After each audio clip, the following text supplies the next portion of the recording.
Está no ar, vai começar. Sai desse banheiro! Só não esquece de limpar. Tire as crianças da sala! Tranque o leão na jaula!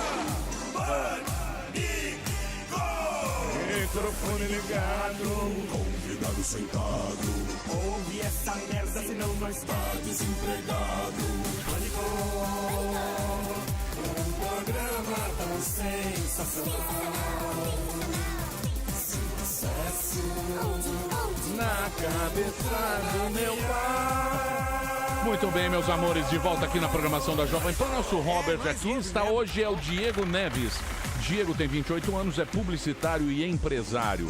Você é um microempresário? Microempresário. Ou Emílio. microempresário? Exatamente. Você A gente tem uma agência focada em gestão de marca e construção de marca também em Goiânia, que atende todo o Brasil, né? Mas é uma microempresa. Procuriozinho do Magic City. Isso aí. Aqui em Suzano, grande sucesso. É, né? Show de Faz bola, isso, né? é. E a nossa agência, então, é focada nisso. O Instagram da nossa agência é a Agência BenTV. Inclusive, Puta, lá eu trouxe... vem, ó. Você acha que uma agência que chama BenTV Não pode... vai pra frente, né? Não tem, Vai não pra tem. frente. Pequenas Emílio. empresas, Branding grandes é péssimo. cagadas. Não, vai pra Fala frente. assim, Emílio. Trouxe Empresa BenTV. Ele trouxe Trouxe até um um presentinho pra souvenir. você aí, ó, pra Horroroso. você fazer as suas anotações aqui Opa, durante o chique programa. o negócio, hein? Gostou? 5 de março. Muito chique, muito Achei chique. E Emílio, também. só mais uma curiosidade. Eu sou Diego de Goiânia, mas eu nasci em Iporá, Goiás, viu? Uma cidade pequena lá do estado de Goiás. Agora sim. Boa. Boa. Você é muito, muito carinhoso, assim. Muito carinhoso. Simpático. Você achou, Zu? Eu achei. Sou seu fã, viu, cara? Obrigado, olha, Muito. obrigado pela intimidade. Achei Cláudio você Carinho. Cláudio Carinho. Claudinho Carinho.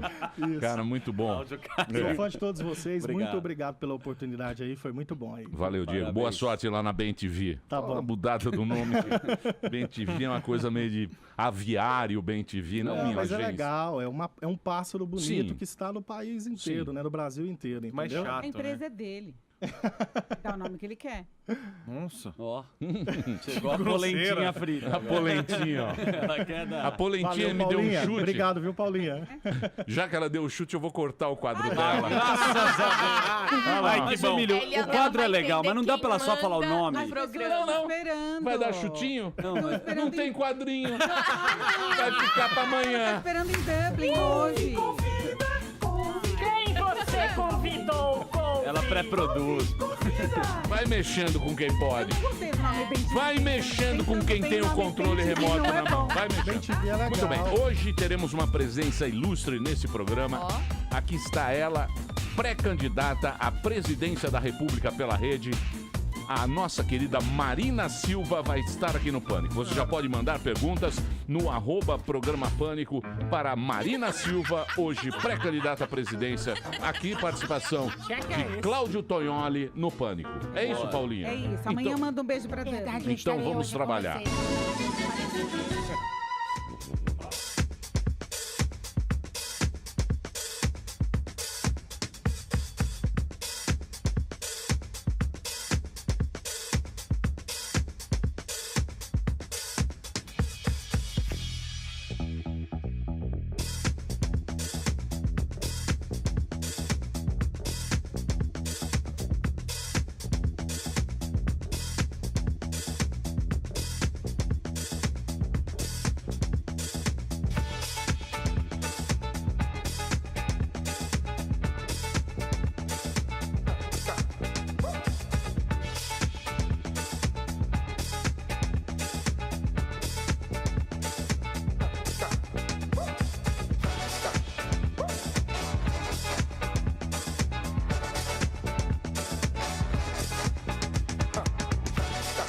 Estamos de volta aqui no programa Não, Pânico. não estamos de volta nada. Cadê os Estamos nossos de volta. convidados? Estão aqui, estão preparando, tem uma preparação, uma pré-pauta. Estão no com a coquetel? Paulinha. No coquetel? No coquetel maravilhoso com Tomando café. Helena, tá servindo um dry martini. Só dá uma esquentada, mas tá chegando o Tognoli e a nossa querida Marina Silva. Não, tá vindo, tá vindo. Enquanto isso, a gente vai perguntando como é que foi o final de semana de Marvel Lúcio. Tudo bem, Carioca? Tudo bem. Se desse mole, passava arroz no seu bobozinho gostoso. É mesmo? Você já teve essa experiência? Eu não imagino isso. Fala merda, vamos falar, né? Você era um cara que... Muito bem. Muito bem, meus amores, estamos de volta aqui na programação da Jovem Pan. Hoje uma presença ilustre neste programa. Aqui está ela, pré-candidata à presidência da República pela Rede, filha de seringueiro, passou de analfabeta, mais jovem senadora do Brasil pelo Acre, foi ministra do Meio Ambiente, ela foi deputada estadual, vereadora, hoje é professora de História. Aqui está, senhoras e senhores, Marina Silva. E a presença de Cláudio Tonholi, o nosso professor, que acabou de chegar da sua aula na ECA. É isso, professor? Onde fui crucificado. Exatamente. Sério? Dona Marina, tudo tranquilo? Tudo bem, graças a Deus. Tudo certo? Tudo calmo ou não? Calmo muito difícil de Principalmente... dizer que tá calmo numa situação como a gente está vivendo hoje no nosso país. E nesse momento, assim, pré-candidato, aquele... As pessoas estão meio que pensando, falar que, pô, quem será que vai resolver a situação? A responsabilidade é muito grande, o momento que os políticos estão acertando o partido e tal. Fica muita tensão nesse momento? Olha, nós da Rede já tomamos a decisão de ter uma pré-candidatura no nosso 3º Congresso e para nós está tranquilo em termos da decisão.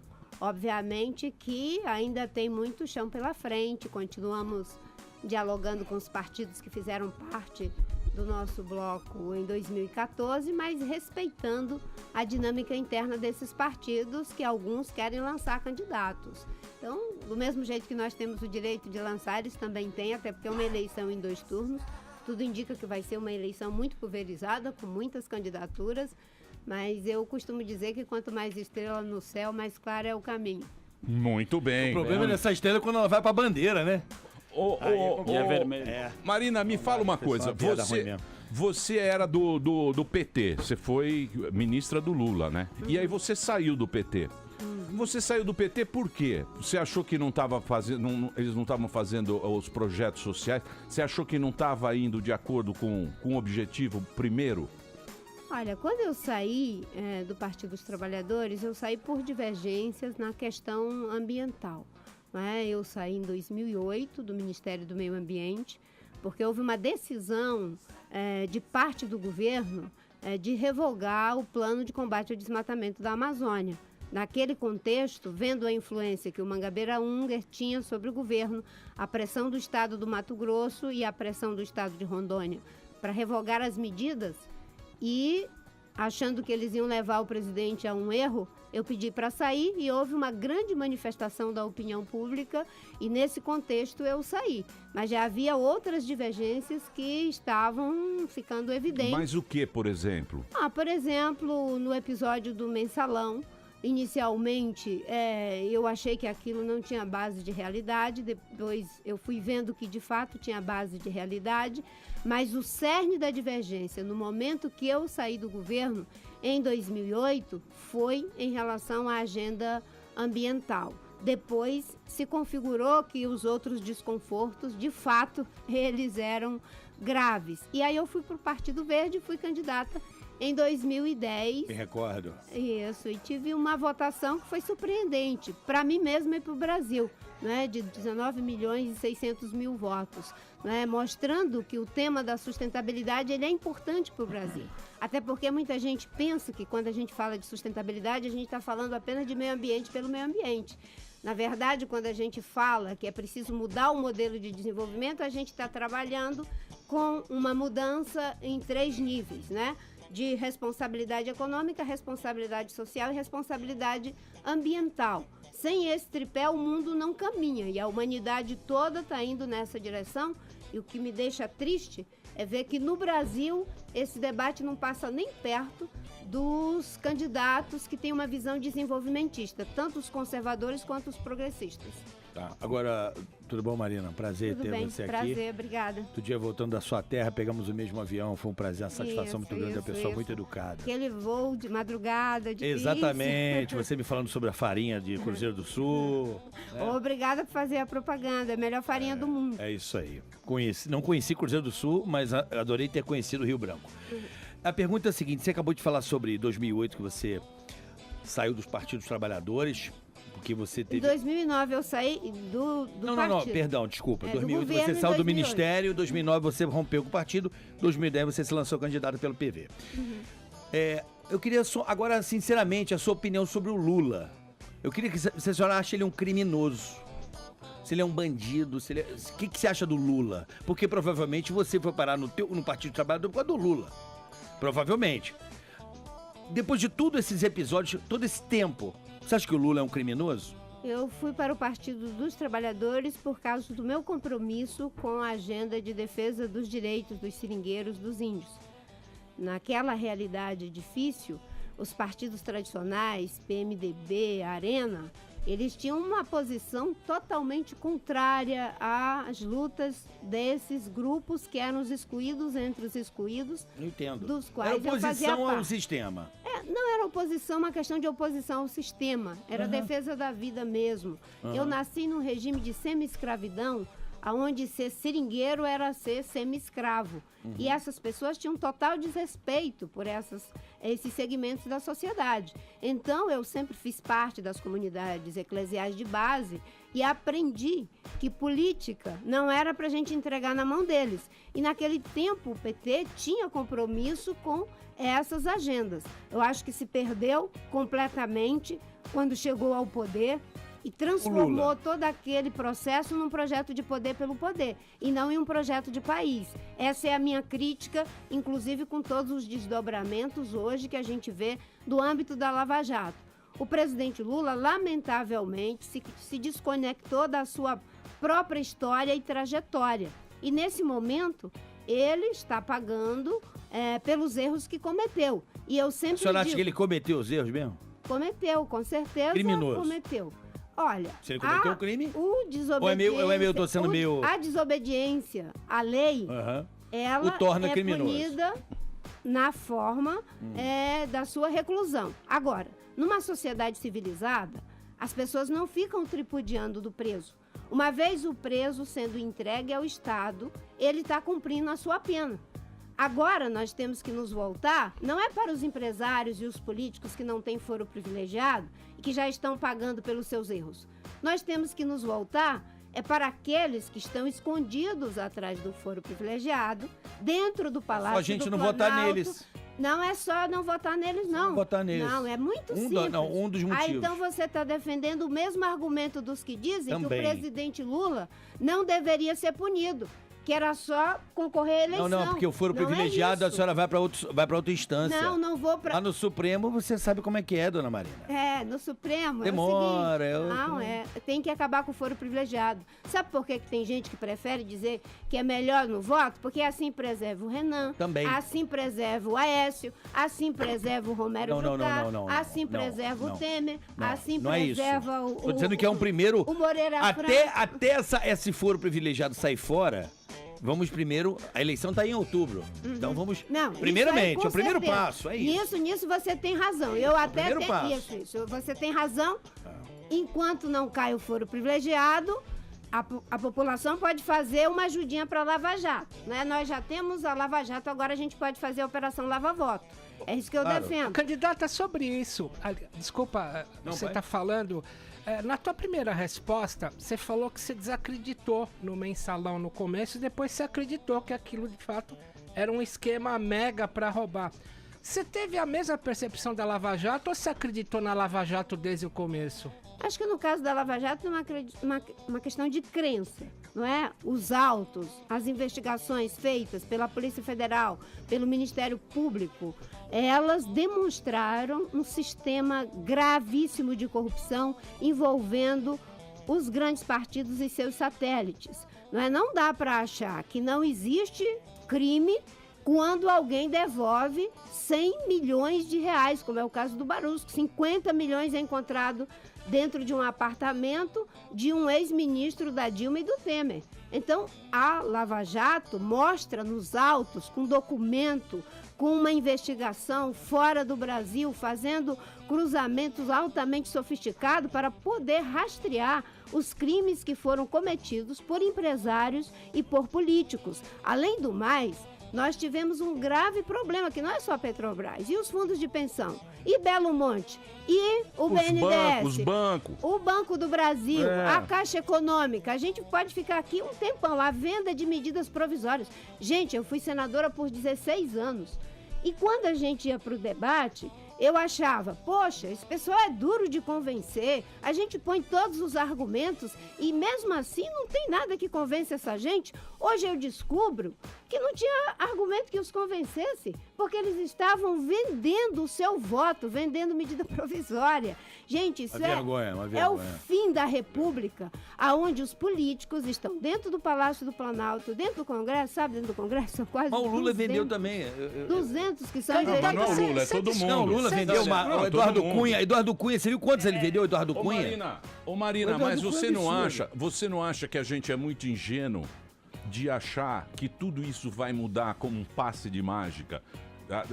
Porque as pessoas hoje em dia, elas estão procurando meio se vingar do negócio, né? Você vê que o povo tá meio bem com o saco cheio, né? Então aparece o Bolsonaro, tipo, vamos colocar, que se dane, eu quero...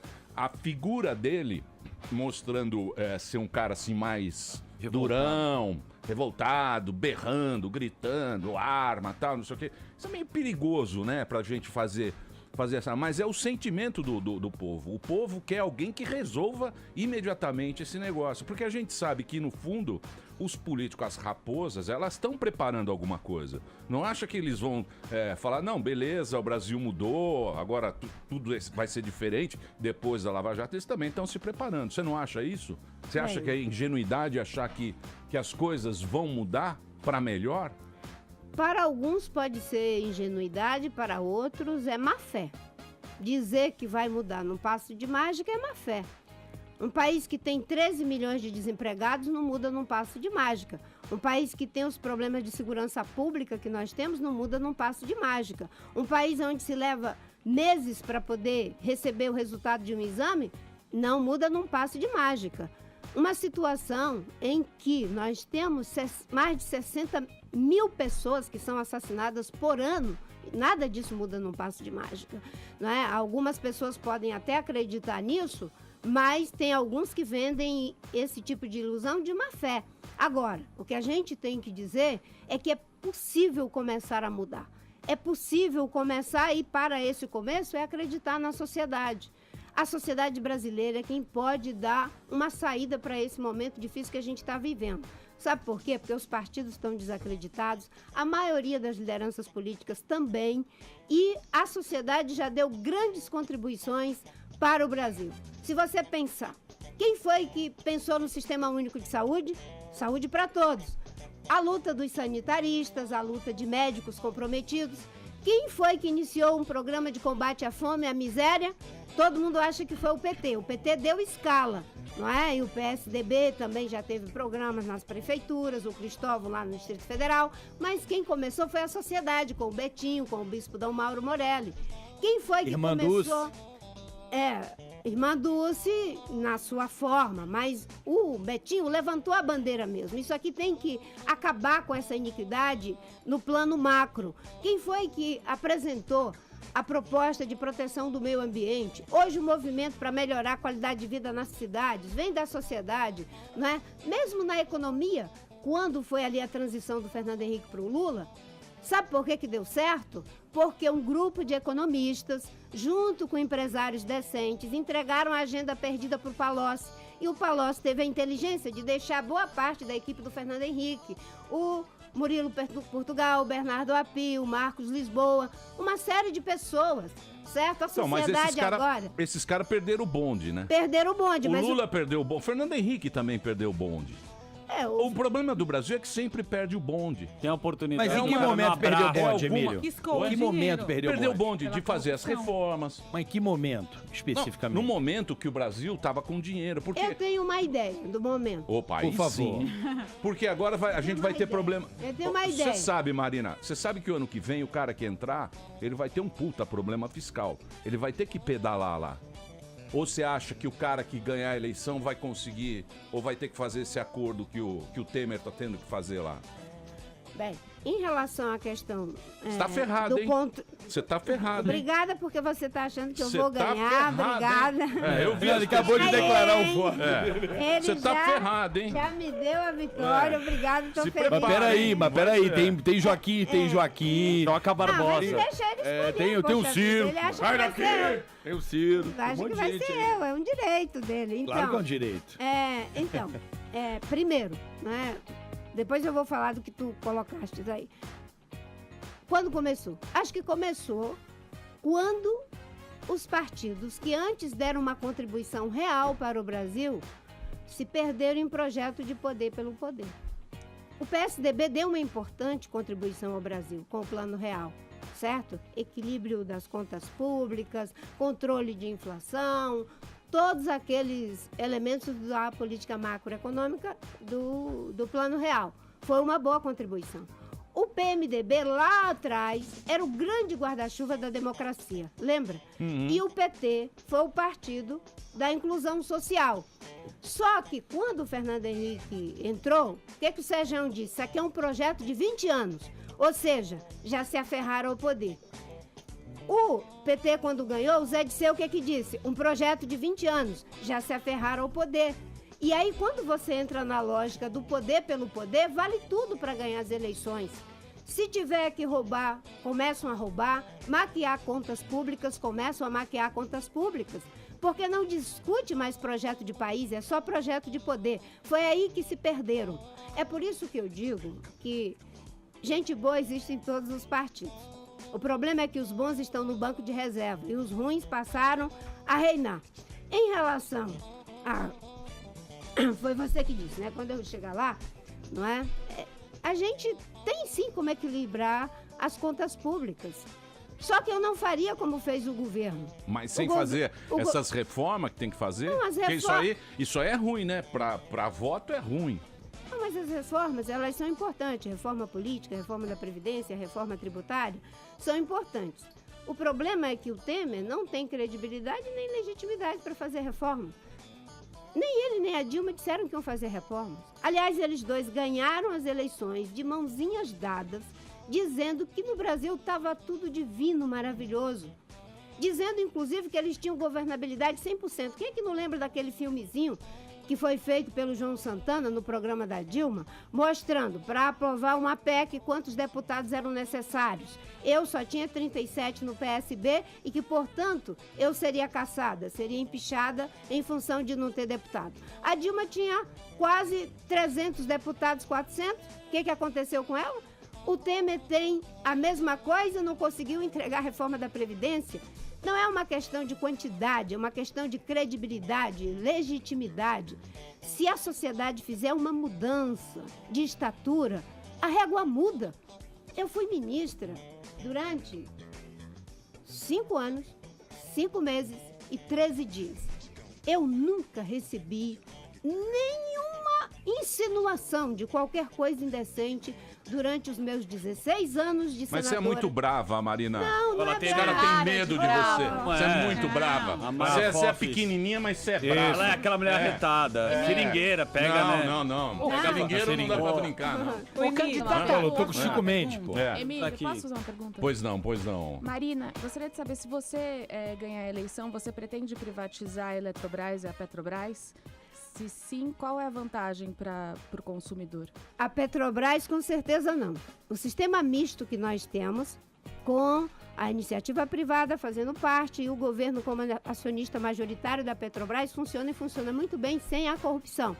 E, no caso dos leilões para os blocos de petróleo, é feito aberto à iniciativa privada. Isso tudo é o que faz com que a Petrobras seja uma empresa eficiente, se não fosse a roubalheira, a incompetência que se apropriou da Petrobras. Em relação à Eletrobras, eu não tenho um dogma com relação à privatização, o setor privado, certo? Acho que ele deve operar naquelas áreas que o Estado, enfim, não precisa estar fazendo tudo e ainda fazendo o resto. Agora, no caso da Eletrobras, tem que saber qual é o plano. O governo está privatizando um ativo como a Eletrobras, para quê? Para investir em mais educação, em ciência, tecnologia, inovação? Não. O governo quer tapar o rombo das suas incompetências com um ativo que é de todos nós. Uma outra coisa, qual é o plano para essa privatização? O governo está dando um sinal. Se a iniciativa privada adquire esse ativo, ele quer ter o retorno, correto? Do seu investimento. Correto. Ela tem expertise em quê? Distribuição de energia e fazer grandes barragens. O governo está dizendo o quê? Vão fazer grandes barragens na Amazônia? Vai continuar a Balbina? Vai continuar a Belo Monte? Não, o Brasil tem que caminhar numa matriz energética limpa, diversificada e segura. O mundo todo está investindo em energia solar, energia de biomassa e energia eólica. O Brasil não pode apostar apenas numa única cesta, né, colocando os ovos numa única cesta que é dos reservatórios. Cada vez mais as mudanças climáticas estão contribuindo para diminuir as chuvas, diminui as precipitações de chuva, os reservatórios ficam baixos, baixa a produção de energia, o que acontece? Carvão e petróleo, diesel, para gerar energia nas termoelétricas. Então o governo tem que ser transparente com a sociedade, dizendo, não, vamos alagar a Amazônia. Ou ele vai ter que ser transparente com os empreendedores. A matriz energética vai nessa direção e, portanto, se vocês adquirirem esse ativo, vocês têm que saber que não vai ser mais a lógica só de grandes barragens, sobretudo na Amazônia, que é onde existe o potencial de hidroeletricidade. Sobre essa parte de privatização, Mari, desculpa a intimidade, mas quero estar mais íntimo Fica nessa à conversa vontade. com você. Mari. Vamos falar sobre o aquífero Guarani, porque falam que vai ser privatizado. Tem até uma teoria da conspiração. isso é não é fake mentira. news. Não é, Lógico que é mentira. É mentira? Isso é fake news, pô. Não, pode ser. Você tem fake news, seu, Maria? Não, o que você acha do aquífero Guarani? O aquífero Guarani é um reservatório de água subterrânea compartilhado com outros países e precisa ser cuidado, não é em função da privatização, é da contaminação, certo? Hoje, boa parte do aquífero é contaminado, sobretudo com agrotóxico, metais pesados, e isso é um problema, inclusive de lesa pátria. Não é? Cemitério, né? Existe Cemitério. um programa de gerenciamento transfronteiriço de recursos hídricos, do qual o aquífero Guarani faz parte. Eu era ministra quando a gente pensou um plano nacional de recursos hídricos exatamente para proteger todo o nosso potencial hídrico. O Brasil é dono de 11% da água doce do mundo. Cara. Então nós somos uma potência hídrica. A outra questão que foi levantada aqui... fake news. As fake news no Brasil foram inauguradas comigo. Sério? Eu acho que a turma do Trump fez um pulso com a turma da Dilma. Certo? É que subiu a comida da Em vez mesa. da gente exportar, né? João Santana. Né? João Puxa Santana, uma meu cadeinha, fica tranquilo, pode sorrir, pode sorrir Mas, aliviado. então, fake news foi inaugurado comigo. Vocês lembram? Quando eu fui candidata, que teve aquele momento lá, que subiu um pouco, aí aquele bombardeio de fake news.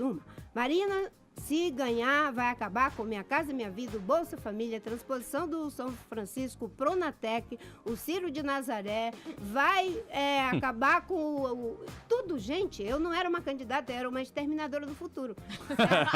Então, o Trump foi...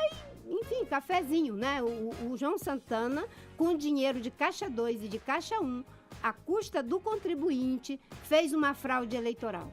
Uma fraude porque havia dinheiro de Caixa 2. Uma fraude porque foi uma campanha ganha na base da mentira, da calúnia, da desconstrução. Vocês sabiam que eu já Mas o PSB também teve Caixa 2 na campanha. O PSB de jeito nenhum. Não na, teve? na minha campanha, zero Caixa 2. Não? Aliás, eu... Na época do Eduardo Campos não passo teve para nada. as mãos de vocês o negativo É? de todas as instâncias de que nada consta contra mim as minhas campanhas. Ó. Fake news. Fake da news. época do PSB. Aliás, Ai, agora mesmo fizeram uma matéria aí com os Era do candidatos que joelho. estão sendo processados.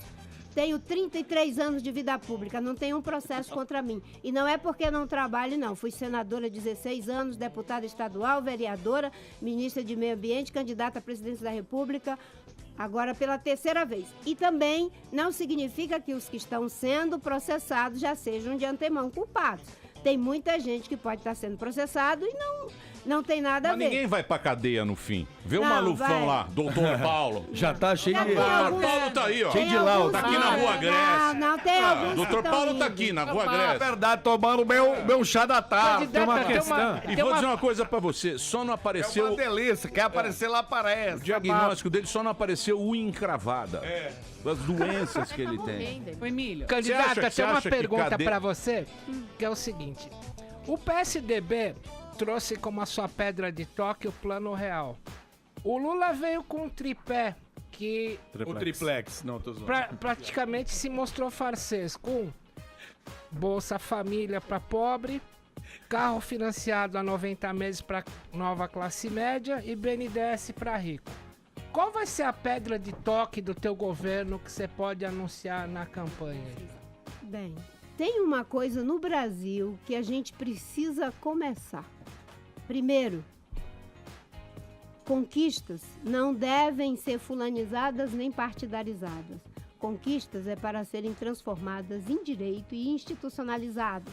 O Plano Real foi uma coisa boa e isso nós vamos manter. Vamos recuperar o tripé da política macroeconômica, câmbio flutuante, meta de inflação, superávit primário. Isso funcionou e deve continuar funcionando. Políticas sociais de transferência de renda com contrapartida simples. O governo do presidente Lula tirou quase 40 milhões da extrema pobreza.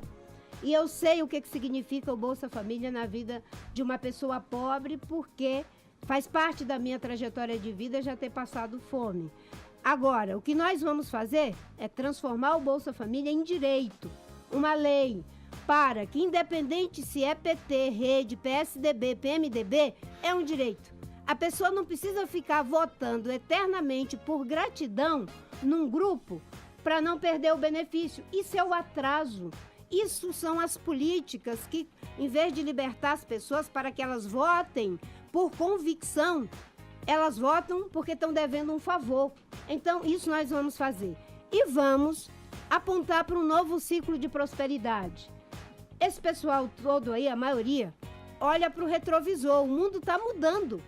Nós vamos trabalhar assim, olha a quantidade de emprego que dá para gerar, com energia limpa, diversificada, com geração distribuída, aonde você vai ter jovens que sejam no nível técnico, engenheiro, geólogo, é tanta gente para trabalhar, certo? Eu fui agora em Minas Gerais, eu ia trazer a plaquinha para mostrar para vocês. E um grupo de jovens pesquisadores desenvolveram uma placa solar com garrafa PET. E um pesquisador da USP me mostrou o seguinte: se você pegar uma pequena parte da propriedade dos agricultores familiares do semiárido brasileiro e cobrir com essas mantas que é semelhante a uma cartolina, olha só, de garrafa PET, pode pegar. Você terá uma renda para essas famílias de até R$ 900, chegando a R$ 1.500. O Bolsa Família é R$ 100. A gente faz uma revolução utilizando o sol e alta tecnologia. Se você botar na luz, ela acende aí a plaquinha. Eu gosto muito de Charlie. Eles disseram que vão fazer uma para eu carregar o celular no Charlie. Eu tô pedindo para eles serem mais específicos e mais modernos, porque eu quero botar uma no coque para carregar no coque. É legal isso aqui. Exatamente. É feito em Minas Gerais? Feito em Minas Gerais. Vocês precisam conhecer. São jovens, foram buscar um prêmio Nobel de energia. Exatamente, fora do Brasil. Maravilhoso. Conseguiram 40 milhões no BNDES, certo? Em vez de dar dinheiro, 9 bilhões pro Eike Batista queimar o nosso dinheiro, vamos montar as startups, vamos dar força para essa juventude, gerar emprego, gerar tecnologia e inovação. Eu fui agora no estado do Amazonas, presta atenção, o CBA, que é o Centro de Biotecnologia, não tem nem CNPJ. A Amazônia pode se desenvolver utilizando a sua biodiversidade, pode ter uma cadeia incrível para o turismo científico, de observação, o turismo de entretenimento, o turismo social. Ninguém faz isso, porque só olham para trás. A gente tem que andar para frente. Esse Brasil está em crise, mas paralelo a ele tem um projeto de mundo melhor. É só ter visão estratégica, ter credibilidade, recuperar os investimentos. Eu estive agora na Holanda, na Inglaterra, conversei com empresas, conversei com bancos, todos eles querem investir no Brasil, mas é a primeira coisa que eles dizem. Não tem segurança política e a corrupção é algo que assusta qualquer Você não investidor. tem medo da internacionalização da Amazônia? Tipo o Al Gore, o vice do Bill Clinton, fez aquele livro, ele nunca escreveu nada na vida sobre meio ambiente, aí faz um livro e um filme sobre a Amazônia, como se a Amazônia fosse um território internacional. Você não tem medo da internacionalização da Amazônia? Eu tenho medo do descuido dos brasileiros com a Amazônia. Essa insegurança de internacionalizar a Amazônia é coisa de quem não cuida da Amazônia. Quando a gente deixa a porta da casa aberta, todo mundo fica preocupado. Deixei a porta aberta também. Agora, se a gente cuidar, eu fui ministra. Mas como é que vai cuidar da Amazônia com tanta pobreza, com Mas tanta falta de segurança? A gente vê tanta coisa acontecendo. Você acha tanta Você acha que é uma coisa ou outra? Eu não sou a candidata é ela, eu só estou questionando. É porque é muito difícil, a gente vê hoje que a pecuária avança muito por causa do preço da terra, não é isso? Pelo preço que está aqui no centro-oeste. Não, os caras estão desmatando tudo, os chineses estão comprando tudo. Mas quando ela foi ministra, Como é que vai resolver? quando ela foi Comprando ministra, tudo. caiu Encontrar o 76. dinheiro, você Deixa que eu foi só dizer uma coisa grande, pra você. Você é uma brava, grande hein, Marina? batalhadora. Você foi, Você é brava, hein? Você Como foi uma você é guerreira brava? lá na época do Nossa, Senegal. Você viu o seu colega ser morto, que foi o Chico Mendes. Como é que vai lutar contra a força do capital? desenvolvimento? Porque o problema hoje de Rondônia é o gado. É o gado que vai avançando por causa do preço da terra. É o custo do pasto, velho. Como é que vai fazer, Maria? Olha, isso aí é fichinha. Pra quem quer trabalhar e tem visão. Eu fui ministra do Meio Ambiente, o Brasil crescia uma média de 4 a 5%. Quando eu entrei, o desmatamento foi para 27 mil quilômetros quadrados. Depois, com o plano de prevenção e controle do desmatamento, caiu 80% por 10 anos. E quando eu ia para os foros internacionais, que eles vinham queimar, digamos, enfim, falar mal da nossa agricultura, dizendo que era em função do desmatamento da Amazônia, eu mostrava um gráfico que era demolidor.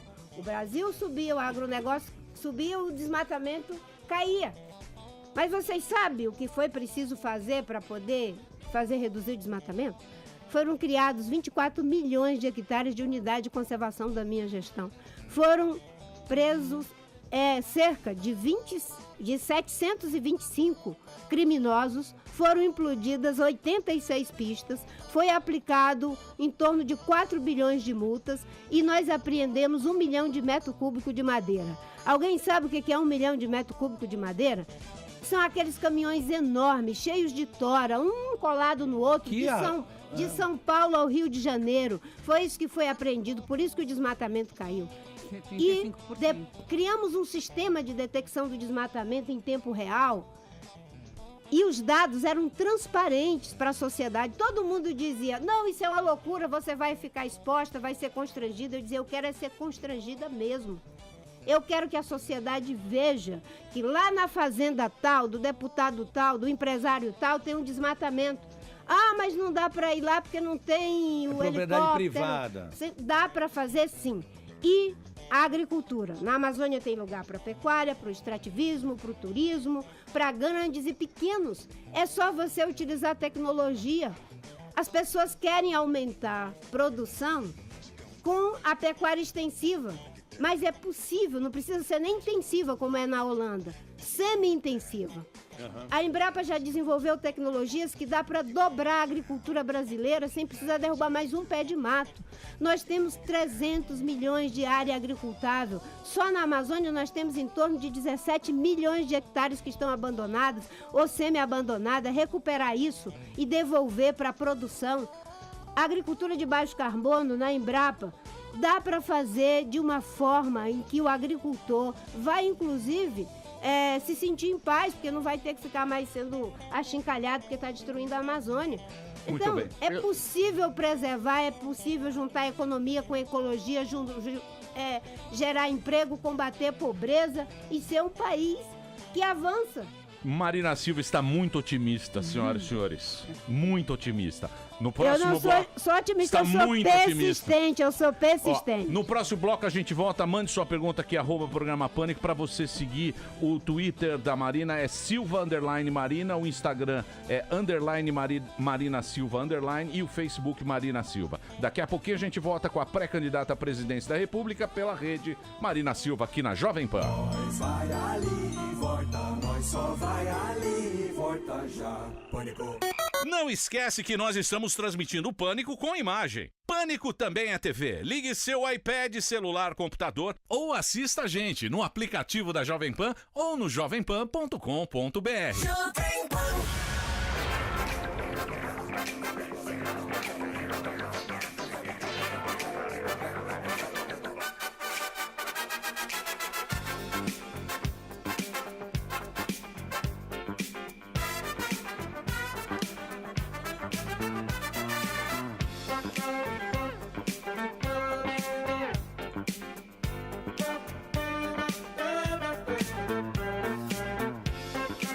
Muito bem, meus amigos, estamos de volta aqui na programação da Jovem Pan. Hoje uma presença ilustre nesse programa. Está aqui a Marina Silva, pré-candidata à presidência da República pela rede, conversando com a gente. Muita gente fala que a Marina é frágil, ela tem uma aparência frágil. Nada. Mas ela é muito brava. Brava. Energia. Eu acho que ela é mais brava que o Bolsonaro. Se você for... Não. Eu acho A que braveza se... do Bolsonaro eu não tenho. Mas eu graças a acho Deus. que pelo olhar fuzilador de mulher que você tem, eu acho que você destrói o Eu Bolsonaro. também acho. Você dá uma intimidada nos homens. Aquela assim, isso é turma muito do bom. Bolsonaro que vem... Vem o Frota, você apavora. Tal. Você intimida. É o olhar tudo. de mãe, né? Aquele Eu olhar não de sei. mãe que você para na hora, Nós temos gela. várias decepções na vida. Pode falar daqui a pouquinho, Paulinho, só um minutinho. Pois não. Nós temos várias decepções, a gente faz acordos políticos. Você acabou fazendo um acordo com Aécio Neves. Como o Carioca perguntou do Lula, eu queria saber agora a sua opinião sobre o Aécio Neves. Na época que eu declarei o Vocês voto... 52 milhões tava de dividido. Ela estava apaixonada, ela estava num momento de raiva, provavelmente, com certeza, da injustiça que cometeram contigo sobre aquela campanha de tirar o alimento. Não, tudo bem, mas... Nenhum de nós tinha as informações que nós temos hoje. Os que votaram no Aécio não as tinham, os que votaram na Dilma não as tinham. E se tivéssemos, eu jamais teria declarado apoio nem no Aécio nem na Dilma, porque praticaram os mesmos crimes contra os recursos públicos. A diferença é que eu não tenho essa lógica do rouba, mas é meu amigo, rouba, mas é de esquerda, rouba, mas faz reformas, rouba, mas é poderoso, certo?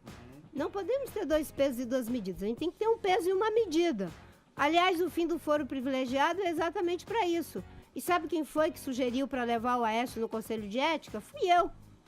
Eu não posso ver a pessoa cometer o erro e persistir no erro. Tá triste com você, fiquei sabendo. Eu só tenho uma diferença. Eu não trato justiça como vingança. Tá. Justiça não é vingança, justiça é reparação. Reparação para o Estado, reparação para a própria pessoa. Porque a pessoa tem que parar de fazer o mal para ela mesma, para sua família, para os seus amigos. E para as vítimas também, né? Exatamente, para a sociedade. Então eu não tenho essa postura do rouba mais faz, rouba mais é de direita, rouba mais é de esquerda, rouba mais faz reformas. Né? A gente tem que ter um peso e uma medida. E não roubar não pode ser usado como bandeira política. Não roubar é o que se exige de qualquer pessoa. Não é virtude. Então esse discurso da ética não pode ser uma bandeira política. O que pode ser, sim, é o que vamos fazer para prevenir a corrupção, para punir a corrupção e, sobretudo, para promover uma gestão pública republicana. Eu tenho colocado como principal desafio para a sociedade brasileira refundar a República, porque na República os políticos não têm muito poder. Quando existem políticos muito poderosos, desconfie, a República é fraca. Na República, quem tem poder é a Constituição. Na República, quem tem poder é a lei. Ninguém prejudica os inimigos e nem favorece os amigos. O adversário ganhou a licitação? Leva a licitação. O amigo perdeu? Não leva. Mas você acha que o Brasil não está mudando nesse sentido, Marina? A Lava Jato está então, obrigando a mudar. Obrigando não, tá sendo soltaram o exercida. Dr. Paulo, pô. Dr. Paulo. Dr. Paulo. Verdade. Que tá doente. Tá doente. Tá doente. Tá doente, fica na cadeia doente. Eu nunca vi isso na minha vida. verdade. Como é que solta o cara? Não, ele é Solta velho, porque coitado. dizem que está em estado terminal. Ah, Marina, tá bom. estado Vai lá terminal. a qualquer outro país Solta e malvinho, vê se Emílio. solta o cara. Ó, câncer Emílio, que senta ele aqui. tá na Peta mesa. não E fora daí, e daí tem que ficar na cadeia. Na Constituição, Você não acha, Marina? 30 anos. Era pra Você, ser preso eu até entendi o que você Vocês falou. sabem, vocês sabem. Eu entendi o que você falou. Porque você está falando o seguinte: o que vai mudar é a sociedade. A sociedade que tem que saber o que é. Nós que temos que saber o que nós queremos do Brasil. Claro. Porque Como eu a gente vejo. tem que saber. A gente tem que Mas saber. às vezes não tem quem votar, que Não, nem mas a não é Marina questão estava de votar. falando. Se a gente Não é tivesse essas questão de informações, votação. não teríamos A votado gente nem tem que na saber Dilma, que nem no país que a gente quer viver. Brasil. Se vai continuar um país desigual, um país desse jeito, onde você tem um monte de empregado, onde já tem um monte de pobre, mas para alguns tá bom, para quem tem o seu emprego, quem tem privilégio tá bom, não quer mexer no vespeiro. Esse é que é o negócio. A gente que precisa saber o que nós queremos, o brasileiro precisa saber. Que nós vamos, que país vai continuar o país da gambiarra, do jeitinho, ou vai, esse é que eu acho que é o ponto. Acho que eu Que digo- agora tá todo mundo falando, você é comunista, ou você é Coxinha, reacionário, mortadela. e não sei o que, e ninguém sabe direito, né? Ninguém. É um momento de, sei Eu lá, acho de que mudança. essas eleições elas vão ter uma peculiaridade, que é uma coisa boa e algo que preocupa. Primeiro, agora as pessoas sabem a verdade, isso é a coisa boa. Todo mundo sabe quem é quem no jogo do bicho, certo? A coisa que preocupa é o que a gente vai fazer com essa verdade. Porque a gente pode ter uma atitude clínica e uma atitude cínica. A atitude clínica é, pelo menos esses 200 que estão lá investigados, a operação lava voto neles. Os que estão escondidos no Palácio do Planalto, a mesma coisa. Não é? Isso seria uma atitude clínica. Identificamos o tumor, ele é maligno e vamos aplicar o remédio. Agora, podemos ter uma atitude cínica, que é essa do rouba mais faz, do rouba mais faz as reformas, do rouba mais é do partido. E isso tem que acabar. Ele me Mas deu, eu um sinto- feijão, ele me deu um arroz. Marina, eu vou botar eu nele. queria Cabresto. saber se existe ainda a possibilidade do Joaquim Barbosa ser seu vice ou não. Olha, eu já conversei 2 vezes com o ministro Tá com Joaquim. muita dor nas costas. O Joca, ele tá. É bom não ser candidato. O Barbosa. Você não acha? Eu Seria tenho uma Coluna dele tá- Não, Seria mas isso muito- não é o problema. Tá zoado. Tem um Ah. óleo de copaíba muito bom lá do lado. Maravilhoso. Óleo de quê? É um- De copaíba. Copaíba? Copaíba. Essa eu não conheço. Eu conheço Você passa onde? É um óleo... Mas um só da bota. anti-inflamatório. Sim, uma maravilha. Dá pro Uma maluco. Anti-inflamatório? maravilha. Dá pro Vai, Maluf. Ajuda, ajuda. Óleo de peroba. Óleo de... Não, o Joaquim não é óleo de pé. É o Maluf. Não, copaíba. Eu conheço só o da bota. Copaíba. É bom. Dá uma anestesia. Preciso disso aqui. Mas O Barbosa vai ser seu vice, Marina? eu conversei 2 vezes com o ministro Joaquim Barbosa. Boa chapa, hein? Uma delas foi quando ele ainda era presidente do Supremo. E a outra foi quando tivemos aquele episódio lamentável do Renan Calheiro amutinado dentro do Congresso, se recusando a cumprir a decisão da mais alta corte da República. Naquele contexto eu fiquei preocupada, fui conversar com o ministro Aires Brito, que é meu amigo, e o ministro Joaquim Barbosa. Porque, obviamente, que a gente não pode ficar fazendo bravata. Eu não sou advogada e precisava de posições abalizadas de como a gente tratar um episódio daquela magnitude e gravidade. Foi naquele contexto que nós conversamos. Uma outra vez, quando eu tive um problema de saúde e fiquei internada, o ministro gentilmente ligou para saber como é que eu estava. De lá para cá não conversamos e eu respeito a decisão dele de querer ser candidato, é legítimo, ele já cumpriu a sua quarentena. Se o PSB decidir que vai ter um candidato e ele vier para a cena política, vai dar uma contribuição para o debate. Eu não tenho essa postura de que a minha candidatura depende dos outros tirarem a sua candidatura.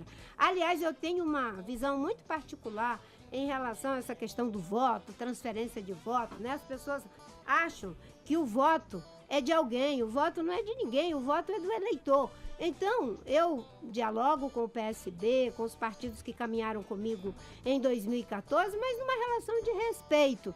E se ele quiser ser candidato, é legítimo, como eu disse, quanto mais estrela no céu, mais claro é o caminho. Eu acho que a gente vai precisar desconstruir essa lógica do ódio que está vindo para você a acha- cena política. Por que você acha que aconteceu isso, Marina? Você que é uma pessoa assim que conversa e não se altera muito. Por que você acha que virou esse negócio de ódio, que as pessoas... Família, cara brigando. Você acha que foi o Facebook? Você acha... O que aconteceu com... Porque a gente não tinha esse... Não era muito assim, né? A polarização no Brasil nos levou para esses extremos.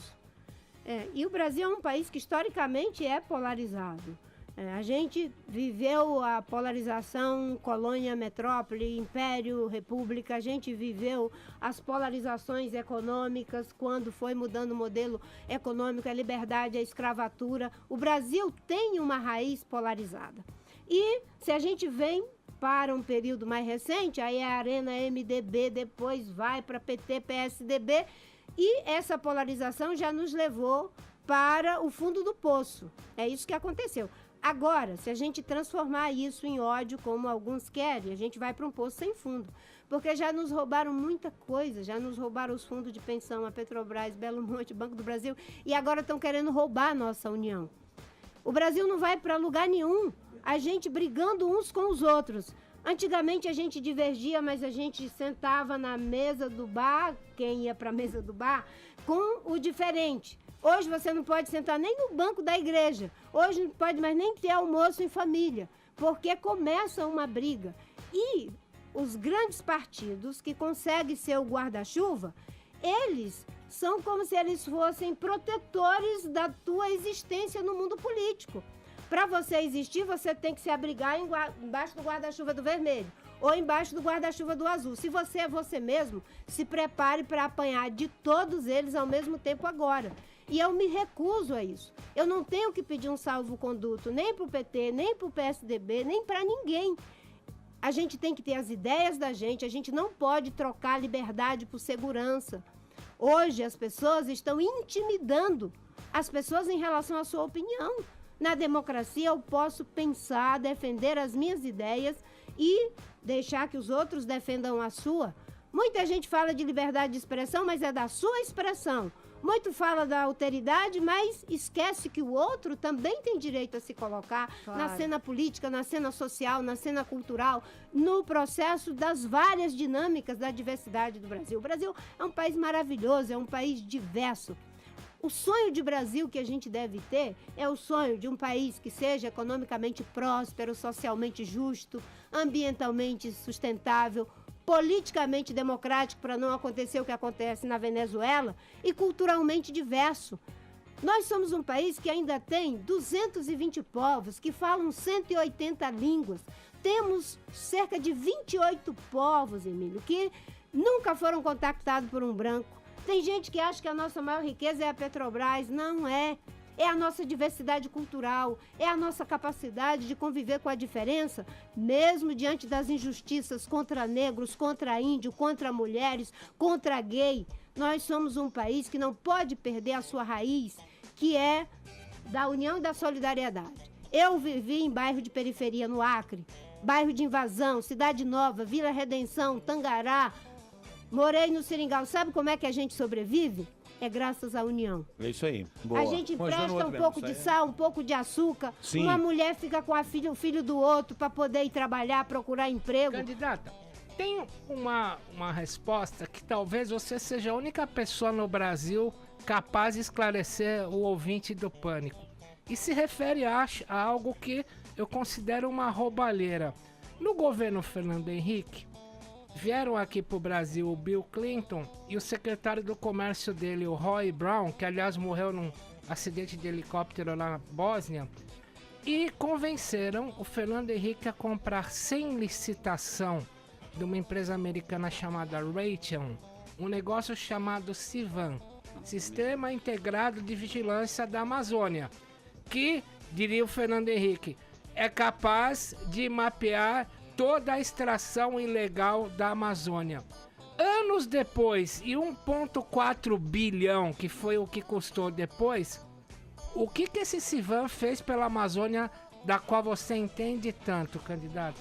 Olha, nós temos um sistema... Pré-candidato. Pré-candidato. Na justiça, né? Pré-candidato.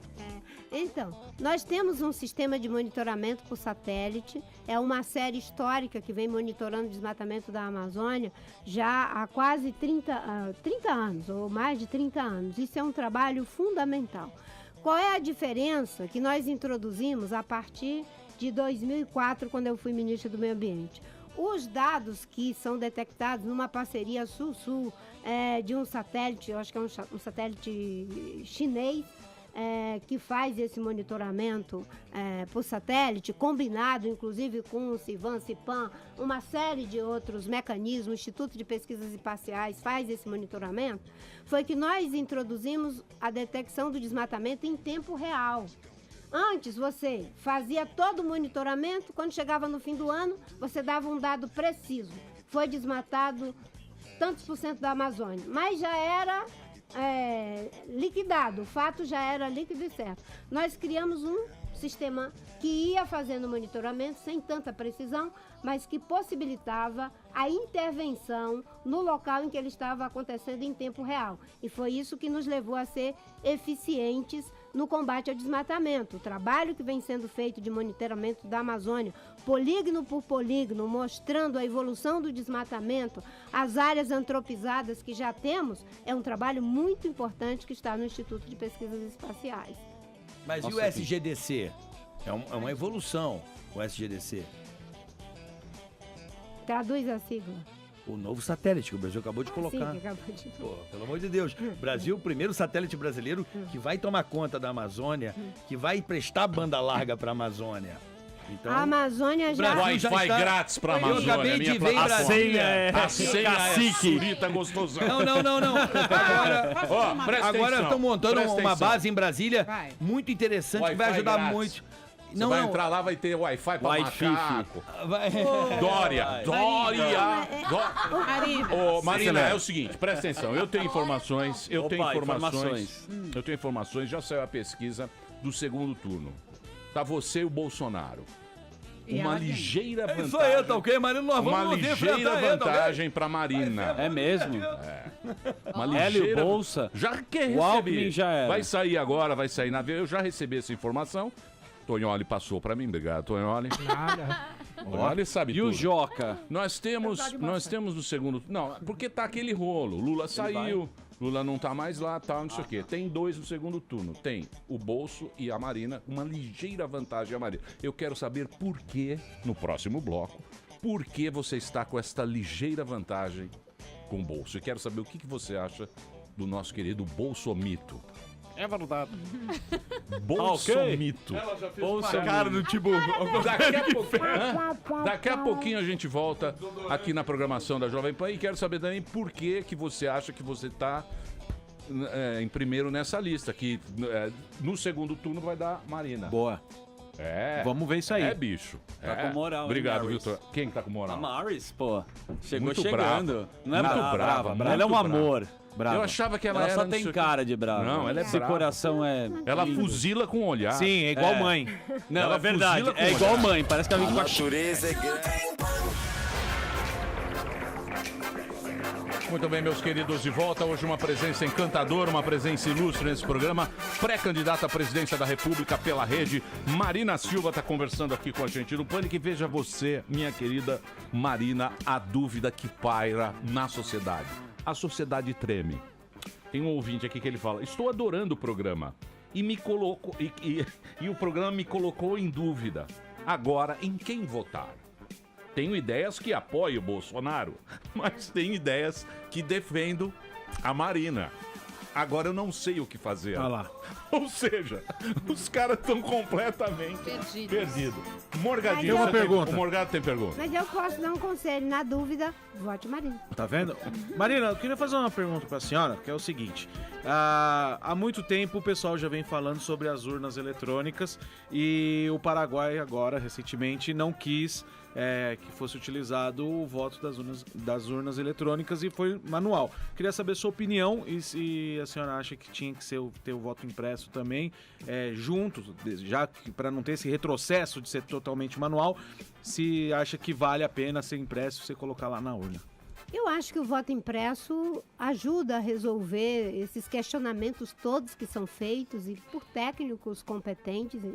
Claro que tem um pouco de mito também em relação a tudo isso, mas tem técnicos e pessoas sérias que fazem questionamentos, inclusive usando países desenvolvidos que não vão pelo caminho da urna eletrônica, como é o caso de países europeus, os próprios Estados Unidos. Não é? Acho que a impressão do voto ajuda porque possibilitará algum tipo de aferição, caso seja necessário. Do jeito que é feito hoje, é muito difícil, mas eu acho que a gente tem que estar preocupado também com algo que aconteceu no passado, que foi a corrupção eleitoral, do ponto de vista da mentira, da violência, da desconstrução e principalmente do uso do Caixa 2. Agora, com financiamento público de campanha, a esperança é de que se mudasse essa realidade, mas o Temer vetou aquele artigo que dizia que ia ser só até 10 salários mínimos e quem tem dinheiro agora pode doar o quanto quiser para sua própria campanha, o que cria novamente uma assimetria e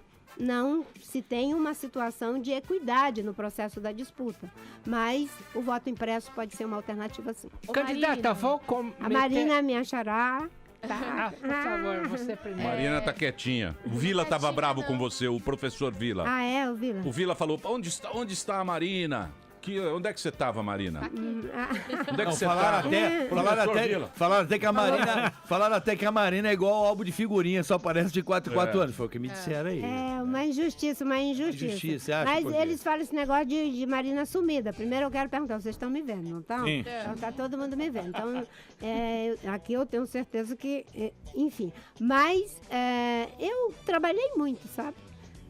Desde sempre, mas terminou a campanha de 2010 eu continuei trabalhando muito, né? Foram mais de quase 600 palestras de 2011 até agora, falando diretamente com quase 200 mil pessoas, olhando no olho, mais 160, 170 mil pessoas. Viagem nos Estados Unidos, na Europa, porque eu tenho a causa da defesa do meio ambiente. E, mais ainda, eu sou professora e tenho que trabalhar para comer, porque político honesto não junta patrimônio na política, certo? Para viver sem trabalhar. Eu recusei a aposentadoria de senadora. Sério? Sim, com certeza. Não se arrependeu? De jeito nenhum. Eu ia estar muito arrependido. Não me arrependo. Eu apresentei um projeto quando eu era deputada estadual para acabar com a aposentadoria de governador no Acre. Até conseguimos, depois voltou de novo, porque não tem condição da sociedade brasileira, não é? 81 senadores, 513 deputados. Esse pessoal vai lá, fica 8 anos e se aposenta, certo? E o Temer quer que trabalhe 49 anos para poder fazer juiz de aposentadoria integral. Então, eu recusei a aposentadoria e recusei também o plano de saúde. Um plano de saúde que, como diz o Senado, é quase o céu, né? Você paga menos de R$200, tem acesso aos melhores hospitais, UTI no ar, para pai, mãe, filhos e netos. Eu, igualmente, recusei. E recusei em silêncio. Depois é que isso foi ficando público, porque é minha obrigação. Então, trabalhando muito, eu dei aula na Fundação Dom Cabral, que é uma fundação de gestores públicos e de gestores privados, também da iniciativa privada, uma das melhores do mundo, está entre as 5 melhores. Durante o ano de 2015, dei aula como professora associada. Fui para um período de palestras na Brown University, no MIT, em várias universidades. E, com isso, eu faço, digamos Você acha que assim... um dia vai acabar o privilégio dos políticos e funcionário público? Agora, na reforma, eles estão querendo mudar isso aí. Você acha que um dia vai mudar ou os caras vão voltar? Temos que fazer uma reforma política para acabar com os privilégios. Mas a primeira reforma não é a da estrutura, é da postura. O cidadão tem que mudar os parlamentares que ali estão, senão não temos reforma política. Porque a reforma que eles fizeram, no momento mais dramático da política brasileira, em que as pessoas estão totalmente revoltadas com os partidos, as lideranças estão desacreditadas, o que eles fizeram? Mais poder para os partidos, mais dinheiro para os partidos e mais força para os caciques. A reforma política que nós da Rede propomos inclui, inclusive, as candidaturas independentes, como existem em outros países do mundo, para que se crie uma concorrência idônea com os partidos que têm o monopólio da política institucional. Pô, mas aí o Joesley se lança e acabou, né, meu? Com o dinheiro mas que ele tem ele faz uma critério. campanha Não, mas tem milionária. critério. Tem muito partido, critério. né, Marina? Tem muito partido, mas tem critério. Por exemplo. Quanto tempo você vai ter de televisão? 10 segundos. Aí, ó. Mas você vai fazer uma 10 aliança. segundos, 10 Não, mas ela segundos. vai fazer aliança. Já estou fazendo. Vai com aumentar, os núcleos vai vivos acabar da com um minuto. sociedade. Já estou Menos fazendo genérico. com a Por falar, sociedade. você estava falando de postura, que falta postura. Ontem eu 10 segundos. ouvi uma fala sua falando Por isso que ela some. que falta postura que falta grandeza. Eles querem que eu suma, mas eu estou muito, muito ativa. Aliás, eu estou sumida mesmo, graças a Deus. Não estou aparecendo nas páginas policiais. E eles transformam isso... Na Lava Jato do Moro. Isso, não, Moro é bravo, hein? E eles transformam isso como se fosse negativo. Agora, defendendo, não é, a sociedade contra o foro privilegiado, isso eu estou o tempo todo. E o que você Contra acha a da... anistia de Caixa 2, isso eu estou o tempo todo. Ô, Marina, Diga, querida, diga. ô, Marina, só para concluir isso aqui. O que você acha da prisão no segundo grau lá? Segunda instância. É uma forma de acabar com a impunidade, com a protelação de quem pode pagar advogados caros. Só que tem que combinar prisão em segunda instância e fim do foro privilegiado. Porque senão você cria uma assimetria totalmente díspare, 2 pesos e 2 medidas. E o Aécio, e o Moreira Franco, e o Temer, e o Renan Calheiros, e essa gente toda que está escondida atrás do foro privilegiado. Obrigada. Você acha que vai todo mundo em cana? Vai nada, né? Os que ficarem comprovados têm que pagar pelos erros que cometeu. Mas Nós muita não- gente, porra, Sim, 200 e tralá. Quantos Não, são? mas Quantos nem são, todos. Tonholi? A gente não pode partir do princípio de que quem está denunciado já é culpado. Tem que haver investigação, certo? Eu queria cometer uma Para inconfidência poder. aqui, viu, candidata? sua proteção também? Queria cometer uma inconfidência aqui. Só me desculpa, candidata. No break, você estava comentando a meia voz que você adora comparar político com bicho. Você podia contar aqui no ar Momento quem os você bichos compara tão com o ganhando. quê? Boa. Políticos e partidos também, né? Então eu vou começar por mim para dar o exemplo, né?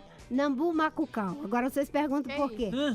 É um inambuzinho que ele tem um canto que faz mais ou menos assim. Vem cá, por favor. Vem cá, por favor. Aí por que Maravilhoso. que eu sou esse bichinho? Porque é educado, mas é um pouco sem graça.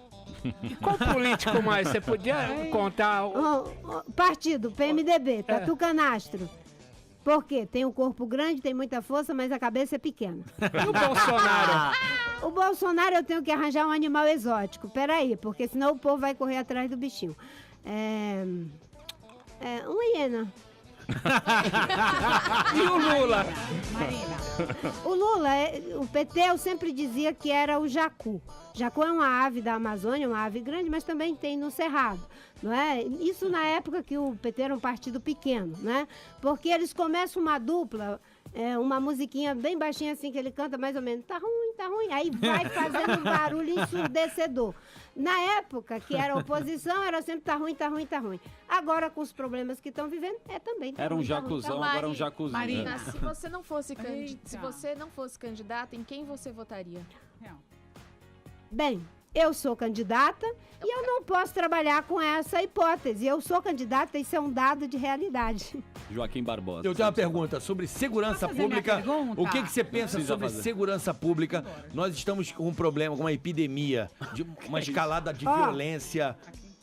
Eu vou começar escrevendo aqui, porque, olha, ela quer falar e não Paulinha conseguindo tá falar. Tá nervosa. Ela vai perguntar do BBB. Paulinha, você não fez a pauta, Paulinha? Tô zoando. Não, mas pode perguntar, cara. Faz a Eu queria pergunta. saber sobre realmente. O Brasil hoje vive uma epidemia de violência em todas as. O Brasil inteiro, né? Na verdade, cidades que nunca imagináveis com tanta violência. Hoje o crime organizado vai tomando conta. Temos um problema gigantesco aí com os estados, com as dívidas e, sendo assim, não colocando as suas polícias devidamente preparadas para esse crescimento avassalador da violência. Eu queria saber, você como pré-candidata, como é que você pensa numa reação contra a escalada da violência, um país que mata mais de 60 mil pessoas por ano, jovens, negros. O que você pensa para uma solução eficaz para a violência num primeiro momento, assim? grave problema. Hoje no Brasil nós temos 13 estados que estão no ranking da violência. O Rio de Janeiro é o 13º, mas como ele... Rondônia. O estado do Amazonas, no Nordeste, nós temos gravíssimos problemas, no Ceará, fora de controle, enfim. E a segurança pública ela tem que ser tratada em duas frentes. Tem a emergência do combate à criminalidade, do combate ao tráfico de armas, todos os problemas que nós temos hoje. E precisamos de um esforço, de um plano nacional de segurança pública, aonde se possa fazer um trabalho integrado entre as polícias, a Polícia Civil, a Polícia Militar, instituindo o ciclo completo. Hoje, você tem uma polícia que investiga, mas não pune, uma polícia que pune, mas não investiga, e isso cria um problema. Trabalhar aquilo que todo mundo diz, com inteligência. Eu tive uma experiência de trabalhar com inteligência no plano de combate ao desmatamento que deu certo. Não ficar usando politicamente o Exército para cobrir as incompetências do governo federal e dos governos estaduais. Um plano nacional de segurança pública que valorize econômica e simbolicamente o profissional da segurança e que, ao mesmo tempo, seja capaz de treinar continuadamente esse profissional da segurança. Do jeito que as coisas estão, não é? Nós estamos fazendo um uso das Forças Armadas indevido o tempo todo, por quê? Sucessivos governos deixaram a segurança pública no colo do Estado. Os governos não queriam, os governos federais, de Fernando Henrique, de Itamar, de Lula, de Dilma, de Temer, queriam ficar longe desse tema. E fomos para o caos que estamos hoje. Agora, o problema vai ter que ser nacionalizado, pensar um plano nacional de segurança pública. Não é só ficar fazendo puxadinho, cria um ministério, pendura um calho aqui, outro acolá, para fazer factoide político. É encarar no mérito o grave problema da segurança. E segurança pública não é só caso de polícia, é caso de justiça, principalmente de justiça social.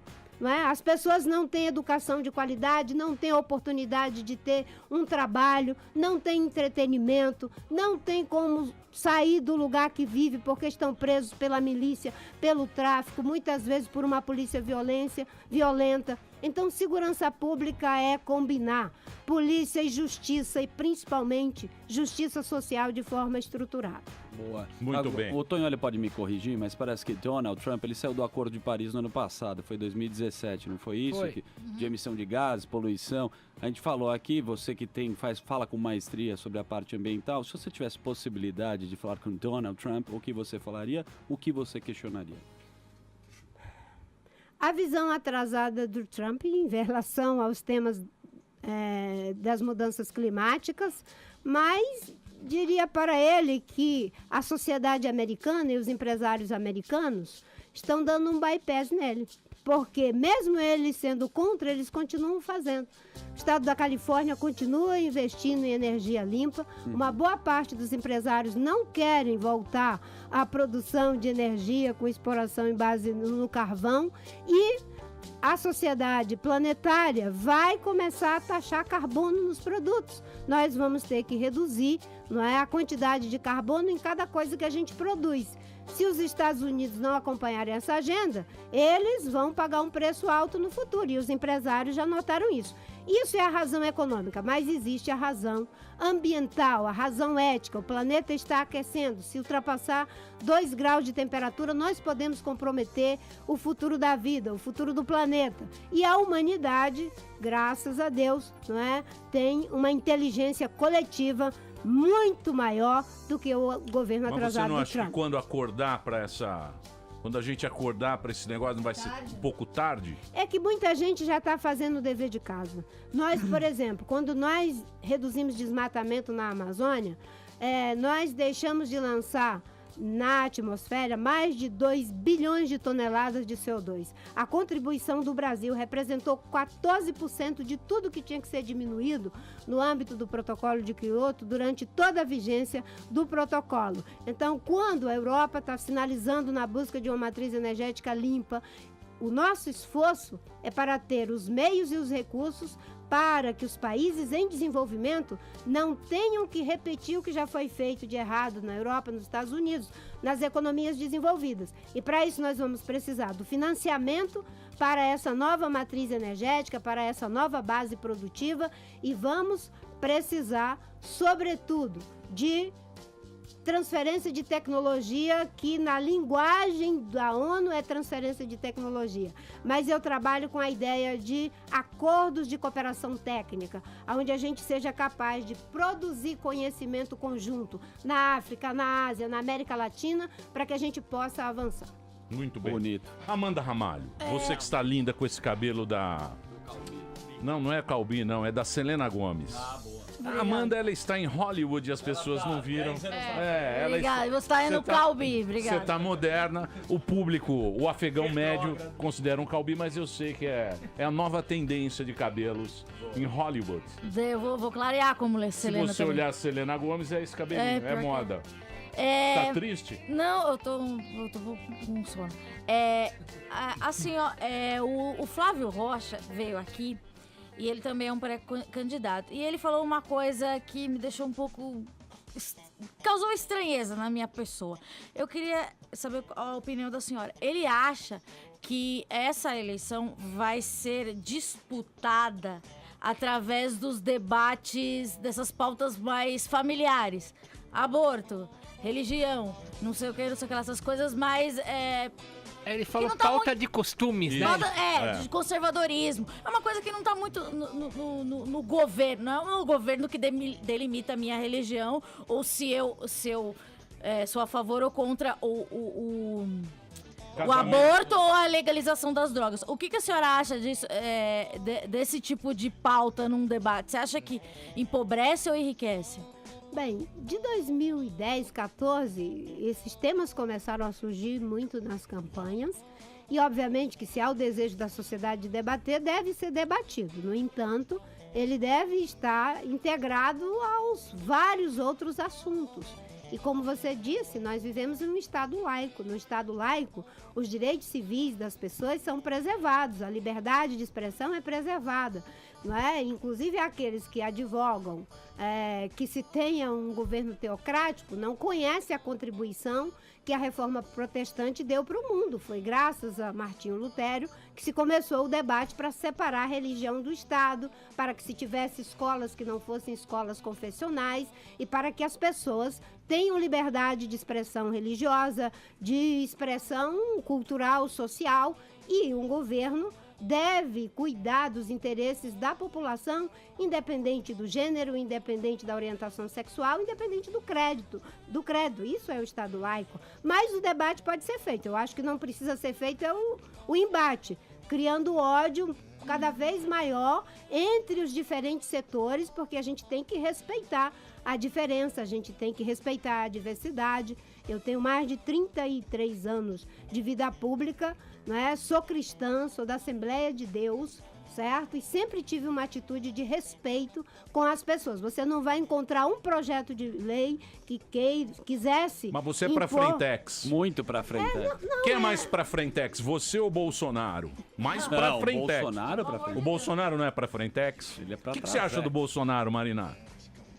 Olha, eu acho que tem uma atitude de valorizar o embate, enfim, de fazer um debate político que, no meu entendimento, pode nos levar para aquilo que eu chamei de um poço sem fundo, porque nós não vamos para lugar nenhum nos unindo para ser contra alguma coisa. Nós temos que nos unir para ser a favor da educação de qualidade, para ser a favor de uma saúde que funcione, de uma infraestrutura logística que não faça com que a gente perda 30% da nossa produção agrícola por falta de estrada, de armazenamento. A gente tem que fazer o debate a favor do Brasil. E tem gente que fica querendo fazer o embate uns contra os outros, porque a melhor forma de ganhar uma eleição é quando você rotula uma pessoa. Aí você não precisa descobrir a ideia dela, você não precisa argumentar com ela, você põe o rótulo define e isso o inimigo, basta. Define Exatamente. o inimigo. Sabe o que ele é. Eu trabalho com a ideia de debater e, como eu disse, eu tenho um compromisso de não desconstrução de biografias. Na campanha de 2014 fizeram, digamos, um crime eleitoral contra mim, mas eu nunca deixei ninguém ficar compartilhando aquelas coisas de baixo nível contra Dilma, nada daquelas coisas contra, Você brigou com a Dilma lá? a juventude quando eles do falaram Aécio. Você é brigada comigo? Você é brigada com a Dilma? Oi, querida. Quando eu saí do governo, nós sempre tivemos uma relação de respeito. Vocês eram ministras, né? Mesmo na divergência. Ela, como ministra de Minas e Energia, fizemos trabalho em parceria, as rodadas de petróleo e gás, com licença antecipada antes de ir para o leilão. Quando ela foi para a Casa Civil, tivemos muitos tensionamentos em relação à agenda de licenciamento, de criação de unidade de conservação, que ela tinha uma certa dificuldade de entender, não é, o quanto era importante. Sério que ela tinha? Agenda, Sério que ela tinha uma entender politicamente, né? Não cognitivamente, politicamente. Tinha uma dificuldade de entender, assim como a maioria dos políticos tradicionais tem dificuldade total. O governo Temer, por exemplo, não debate absolutamente nada sobre o desafio da humanidade em relação às mudanças climáticas. O Temer está morto. Nós temos uma equipe Temer econômica que é... Larga pro Ô Marina, urubu. você acha que a mulher vai votar em você? Olha, tem uma, digamos assim, uma identificação de muita identidade, simpatia, até em função, talvez, da minha trajetória de vida. Uma boa parte das mulheres negras, pobres, se identificam comigo, mas também tem muitas mulheres de classe média. E uma coisa importante, eu acho que nessas eleições as pessoas vão querer autenticidade, né? Eu vejo muitas vezes pessoas me perguntando: Marina, você vai ser como o Macron? Eu digo, impossível, né? Porque tem aqueles olhos verdes, enfim, eu vou ser eu mesma.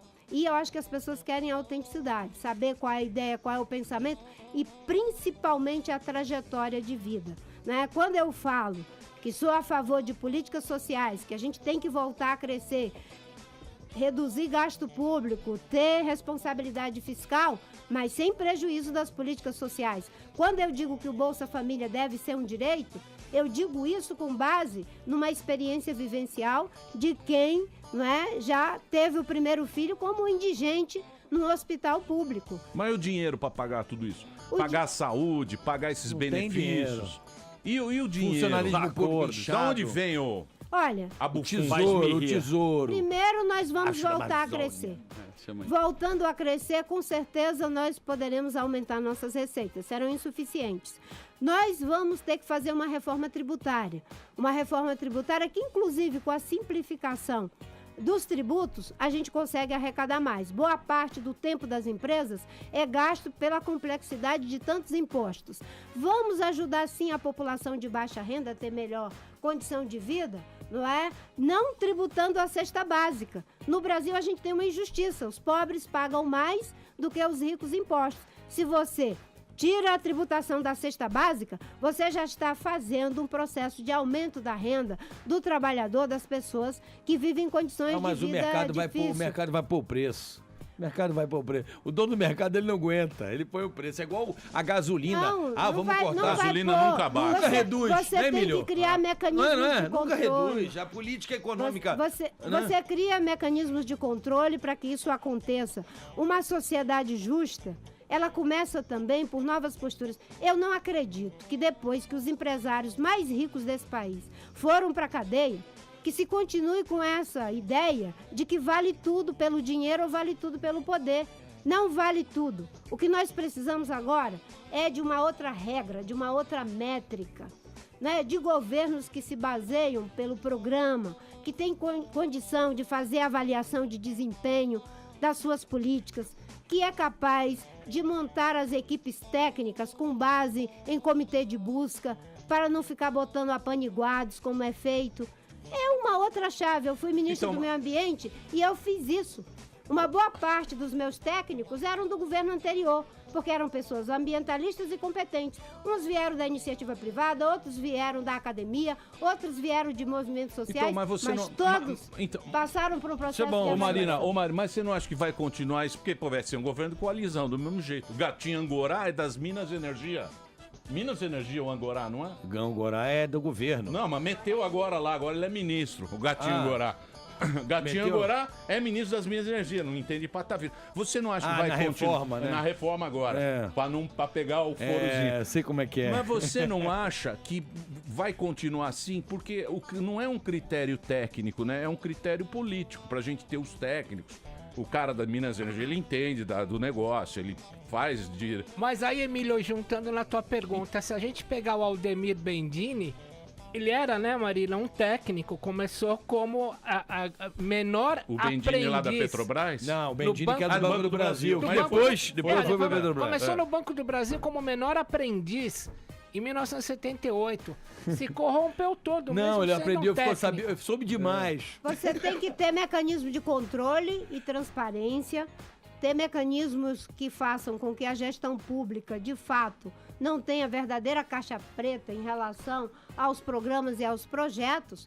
E, obviamente, que não é o fato de ser de carreira ou não de carreira que vai garantir se a pessoa... Não, existem pessoas de carreira e pessoas que são de livre provimento, que são muito boas e eticamente comprometidas, e também pessoas que não são. O que você tem é que ter mecanismos de controle, ter uma gestão transparente, que faça a aferição dos programas, o resultado desses programas e, obviamente, às vezes criar auditorias independentes. Tem alguns setores do governo que deveriam ser auditados. Quando eu fiz a Lei de Gestão de Florestas Públicas, nós criamos um processo de auditagem que é do próprio governo, mas também a lei já havia auditorias independentes, feitas por empresas privadas, pela academia. Não devemos ter medo da transparência. A transparência ajuda o governo a não ter que viver uma situação que ele diz que acontece um roubo enorme dentro da sua gestão, ele não sabia, né? Ou foi conivente ou foi incompetente. Muito bem. Dona Marina, muito obrigado. O nosso ouvinte ele ficou mais em dúvida ainda do que ele estava no início da entrevista. Isso é muito bom, porque agora ele vai ter que pensar bastante. Ah, que bom, que bom. O ouvinte aqui, eles não sabem direito mais o que fazer. Mas aí é um problema seu, você que vai votar com urna eletrônica, no papel. Temos aqui uma pré-candidata que vai ter só 10 segundos para falar. Olha, se a gente somar todo o tempo que eu já tive aqui, gente, eu teria que viver uns 500 anos para ter esse tempo todo. Obrigada. Marina, muito obrigado por você ter vindo. Ela é pré-candidata à presidência da República pela rede. Eu vou passar aqui o Twitter e as redes sociais para você entrar lá. O Twitter é @Silva_Marina. O Instagram é @Marina Silva_ e o Facebook Marina Silva. Obrigado. Boa sorte para você. Obrigada a todos vocês e os que nos acompanharam.